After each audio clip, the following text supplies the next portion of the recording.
안녕하십니까. 김경국 TV 시작하겠습니다. 지난달 우리는 그랬죠. 11월 달이 문재인, 이재명, 조국, 문의조 끝장내는 달이다. 이렇게 기대를 많이 했습니다. 이제 11월 말로 치달아가면서 그 예상은 거의 맞아 떨어지는 것으로 보입니다. 이재명은 지난 15일 선거법 위반 1심 선고재판에서 징역 1년에 집행유예 2년 선고받았죠. 거의 정치적 사형 선고를 받은 것이나 다름없고, 또 25일 다음 주 월요일입니다. 월요일이면 위정교사 혐의 1심 선고 공판에서 아마도 확인 사살을 당하지 않겠느냐, 그렇게 지금 유력시되고 있습니다. 조국은 내달 12일 대법원의 확정 판결이 예정돼 있죠. 징역 2년형이 확정되고 아마 3, 4일 정도 후면 구속이 집행될 것입니다. 문재인은 사위 서창호 씨의 타이 이스타제 특혜 취업 의혹과 관련해서 조만간 검찰에 소환될 것으로 보입니다. 전주지검이 지금 딸 문다혜와 부인 김정숙을 참고인 신분으로 차례로 소환했죠. 그런데 문다혜는 이미 소환을 거부했고, 김정숙도 어제 25일부터 29일 기간 중에 소환 날짜를 협의하자는 검찰의 통보에 대해서 22일 날 소환을 거부하겠다, 이런 입장을 전달했다고 합니다. 김정숙에 대한 참고인 소환은 딸 문다혜에 대한 금전 지원 등을 확인하기 위해서였습니다. 검찰은 김정숙의 참고인 조사가 끝까지 어려울 경우 진술을 듣기 위해서 공판 기일 전 정인신문을 신청할 가능성도 제기되고 있습니다. 이 같은 절차는 곧 피고인인 문재인을 소환하기 전 단계이죠. 전 단계인데, 이와는 별도로 지금 검찰이 문재인을 소환하기 위한 날짜 조율에 들어갔다고 서정욱 변호사가 송국건의 혼수를 통해서 밝혔습니다. 사실 지금 서창호 씨의 특혜 취업 의혹과 관련해서는 타이 이스타젯 박스코 대표 이외에는 아무도 검찰 조사에 응하지 않고 있습니다. 그래서 검찰이 아마 애로를 겪고 있지 않을까, 그렇게 생각되고 있습니다. 문재인과 조현욱 전 인사수석, 그리고 이상직 전 중진공사장, 박스코 대표 등 4사람이 지금 피고인으로 되어 있는데, 그 가운데 박스코 대표만 검찰에서 제대로 된 진술을 했을 뿐입니다. 그리고 또 김정숙, 문다혜, 서창호, 조국, 임종석, 이런 모든 참고인들이 지금 진술을 거부하고 있죠. 거부했고, 핵심 참고인인 신모 전 청와대 행정관은 공판 기일 전 정인신문을 통해서 정인으로까지 출석을 시켰지만 끝까지 진술을 거부했습니다. 그래서 이제 검찰은 언제까지나 기다릴 수만은 없는 만큼 이들의 진술 여부와 무관하게 문재인을 피고인으로 소환해서 직접적인 강제 수사에 나선다는 것입니다. 일각에서는 검찰청사 이외의 별도의 장소에서 조사할 수도 있지 않겠느냐, 이런 전망도 나오고 있습니다. 그렇지만 전직 대통령의 전례로 볼 때 전주지검 직접 출석이 불가피할 것으로 전망됩니다. 검찰청사에 들어가면서 포토라인에 서는 순간 그때부터 이제 문재인에 대한 수사는 급진전되게 될 것입니다. 오늘은 조국 이야기를 좀 구체적으로 말씀드려 볼까 합니다. 조국과 가까운 방송 패널들에 의하면 12월 12일 대법원 최종심 판결 날짜를 받아둔 조국은 지금 굉장히 바쁜 일정을 보내고 있다고 합니다. 조국은 원래는 금년 이내로 대법원 판결 날짜가 잡히지 않을 것으로 생각하고 연말 모임 약속을 잔뜩 잡아뒀다는 것입니다. 연말 모임을 통해서 약속을 해서 사람들을 만나면서 구속되면 좀 면회 좀 자주 와라, 이런 부탁을 하려고 했는지도 모르겠습니다. 아마도 절친인 이흥구 대법관을 철석같이 믿고 있었지 않았을까 싶습니다. 재판 날짜를 최대한 내년 초 정도까지 최대한 미뤄줄 것이고, 날짜가 잡히면 미리 귀띔이라도 해줄 것으로 그렇게 기대했을지도 모르겠습니다. 그런데 사실 이흥구 대법관이 오래 버텨준 것은 사실이죠. 조국은 2월 3일인가요? 2월 9일인가 하여튼 2월 초에 항소심 선고가 내려졌으니까 8, 9월 정도면 대법원에서 마무리 지어줬어야 할 그럴 일인데 지금까지 몇 개월 더 시간을 벌어준 것입니다. 어쨌거나 조국 입장에서는 갑자기 12월 12일로 판결 날짜가 잡힘에 따라서 연말 약속을 취소하거나 앞당겨 소화하느라고 지금 정신이 없다는 것입니다. 그런데 재밌는 것은 대법원의 판결 선고 시간입니다. 대법원은 12월 12일 오전 11시 45분에 조국의 최종심을 판결하겠다, 이렇게 예고를 했습니다.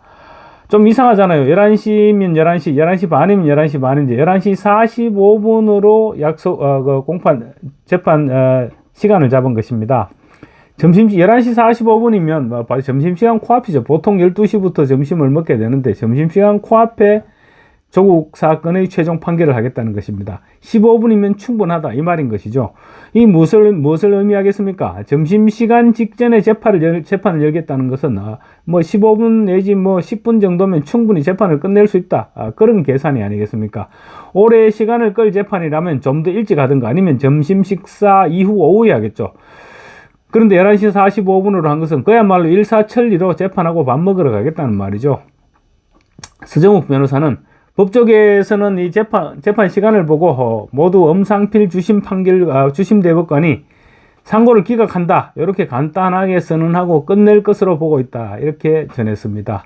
만약에 파기환송을 시킨다든지 이럴 경우에는 이것저것 설명하려면 시간이 필요한데 11시 45분에 재판을 열지는 않을 것이라는 것입니다. 그래서 재판이 열리면 사건 번호와 피고인 이름 이런 거 확인하고 곧바로 피고인의 상고를 기각합니다. 땅땅땅 이렇게 끝낼 것이라는 전망을 내놓고 있는 것입니다. 그래서 재판이 열리는 시간으로 볼 때도 100% 조국의 상고가 기각될 것이라는 것입니다. 파기환송을 시키려면 대법원 3부 대법관 4명이 모두 만장일치를 해야 되는데 나머지 보수 대법관들이 파기환송에 동의해 줄 리도 없고 그래서 이영구 대법관이 버티다가 결국은 항복했을 것이다. 이런 분석이 나오고 있는 것입니다. 만약 이영구 대법관이 끝까지 기각을 반대했을 경우 저는 합의체로 넘길 수 있지만 이영구도 그 정도까지 밀어붙이기는 부담스러웠을 것으로 볼 수 있습니다. 대법원에서 징역 2년을 확정하면 그 자리에서 구속시킬 수도 있지만 보통 며칠 신변 정리 여유를 주는 것이 관례라고 합니다. 그리고 대법원 판결 때는 보통 피고인이 출석할 의무가 없습니다. 그래서 법정 구속을 시키고 싶어도 시킬 수가 없게 되는 거죠. 조국도 12월 12일 법정에 출석하지 않아도 되는 만큼 아마도 출석하지 않을 것으로 전망됩니다.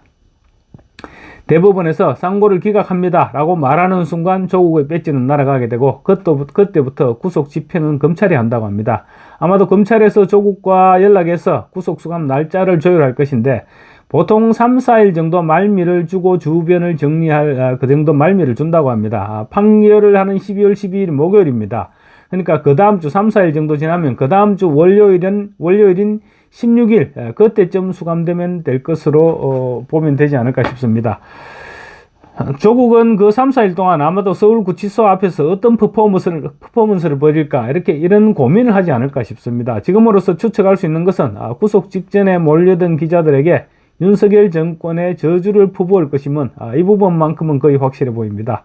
그리고 또 뭐 김경수나 옛날에 한명숙처럼 역사의 법정이니 양심의 법정이니 뭐 이런 말들을 주저리 늘어놓을지도 모르겠습니다.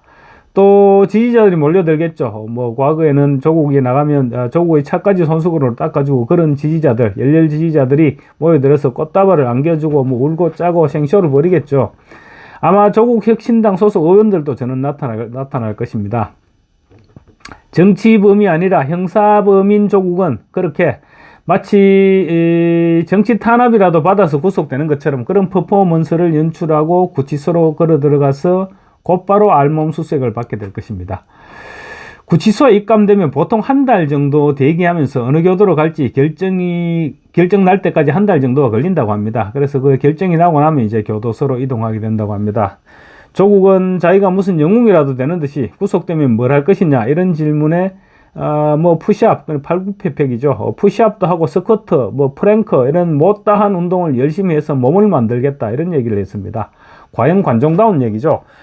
정말 제정신인지 묻고 싶기도 합니다. 형사범 주제에 구속되면 조용히 구속되고 운동을 할 거면 들어가서 조용히 운동을 하면 됩니다. 그런데 마치 정치범이라도 되는 듯이 떳떳하게 구속되면 체력 단련을 하겠다 이렇게 얘기하는 조국의 정신세계 정말 아무리 이해하려고 해도 이해를 할 수가 없을 정도입니다. 조국이 구속되면 조국 원맨쇼로 버텨온 조국 혁신당은 어떻게 될까요? 일단 후임 당대표는 지난번 전당대회에서 대표직을 승계할 수석 최고위원으로 김선민 의원을 선출해 놓기는 했습니다. 그렇지만 정치력이 일천한 김선민 의원이 조국 혁신당의 파고를 헤쳐나가지는 못할 것입니다. 김선민 의원은 근로복지공단 태백병원 직업환경의학 과장을 맡고 있다가 지난 3월 달에 3월 10일인가 뭐 하여튼 그때 그만두고 비례대표에 공천돼서 배지를 달았습니다. 그런 사람에게 제대로 된 당 운영을 기대하기는 무리일 것입니다. 아마도 당 장악조차 쉽지 않을 것입니다. 조국이 물론 뭐 교도소에서 처음에는 원격 조정을 하려 하겠죠. 그렇지만 현실적인 여건상 쉽지는 않을 것입니다. 조국은 이번에 들어가면 수감기간 2년을 포함해서 향후 7년간 피선거권이 박탈됩니다. 그렇게 되면 정치적 재기 자체를 기약할 수 없게 됩니다. 뭐 물론 중간에 누군가가 사면 복권을 해준다면 얘기는 달라지겠지만요. 그리고 조국 혁신당에서 그러고 보면 이제 남는 사람은 재선의 황운하 의원이 그나마 정치 경력이 있는데 황운하 역시 조만간 항소심 재판이 열리면 법정 구속이 될 가능성이 높습니다.